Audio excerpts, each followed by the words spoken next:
Sorry, silau ke? Kejap saya adjust sikit. Macam ni okey. Abang Bear, saya nak tanya sikit boleh? Pernah nampak tak barang-barang ni? Dok.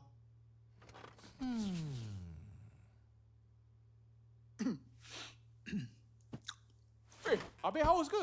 Lah, kenapa tak cakap? Kejap, saya ambilkan air. Makan tak nak makan? Agent Fate, apa yang sedang berlaku? Dia cakap nak pujuk baik-baik, General. Jadi ceritanya bukan Abang Bear yang jual. Tapi Abang Bear tahu siapa yang jual. Oh, mungkin. Oh, bau sikit. Oh, situ. Bakar. General panggil. Okey. Sekejap lagi kita sambung.